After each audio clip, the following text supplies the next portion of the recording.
Hello everyone, my name is Giselle Flores and I'm going to be presenting an informative speech on an American subculture known as the hip-hop subculture. American culture is composed of many things, but one of the most influential is music, particularly hip-hop. Everyone in the US has heard of at least one hip-hop song. And the first thought that comes to mind when hearing the term hip-hop is not necessarily a positive one. Maybe not a bad one, but not necessarily a positive one. But what if hip-hop is used as a journal for thoughts, ideas, and emotions? Perhaps it is that, or perhaps it is used as a chain reaction to ignite feelings into the people that are listening. Whatever it may be, there are many reasons as to why this subculture exists and is still prominent today. The shift in hip hop is something that I have gotten to witness through years of having siblings that have lived before me and have shown me hip hop, making me subject to listening to their music. And I also have a keen interest in the hip hop subculture, making me also a part of it. This speech will give information on where hip hop originated from, how it got so prominent today, and what it is that it is doing to American society. Hip hop, also known as rap, was arguably originated from old African American storytellers known as griots. The griots would incorporate handmade instruments in their conversation, which then resulted in rhythm and poetry being formed. This is stated in Odenthal's article known as How Hip Hop Music Has Influenced American Society Today. Hip hop originated in the late 1970s, specifically in south of Bronx in New York City. Before the 1970s, there were shifts in populations already happening, meaning the middle class started to migrate to the suburbs, leaving minorities in the cities, which then later developed hip-hop culture.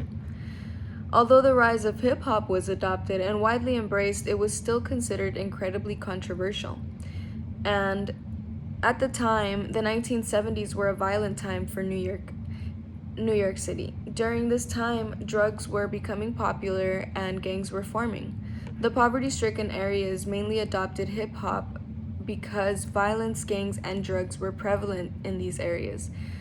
And later in the 1980s, gang rivalry was actually expressed in music and widely embraced. It initiated controversy from the East and West Coast. For example, the unsolved murders of Tupac Shakur and the notorious Biggie Smalls. And also, despite the constant backlash that this subculture receives, there are many advocates that attempt to show that this culture has many different layers. Hip hop or rap can be used as a voice or outlet for people of any culture and any background. Rappers today have a lot of freedom to express themselves, and they speak out on structural issues in American society that are still prominent today. There is popular hip-hop music that condemns violence and injustice in poor communities, but this is often misinterpreted and taken for a negative aspect. But conversely, there are people that believe hip-hop has actually debilitated the poor communities instead of uplifting them. For example, Fox News analyst Gerardo Rivera stated that in recent years, hip-hop has had more damage than racism has to young African Americans.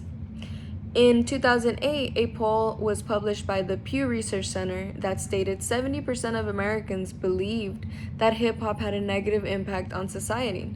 This argument was then backed up and supported by there being plenty of songs that actually embrace and glorify substance abuse, destruction, and violence.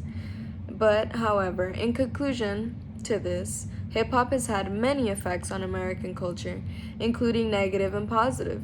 The subculture will probably always remain highly controversial.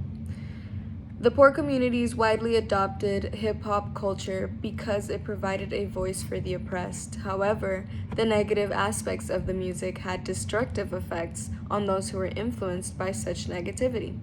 Everyone has choice and preference in whatever it is that they intake, for example, music.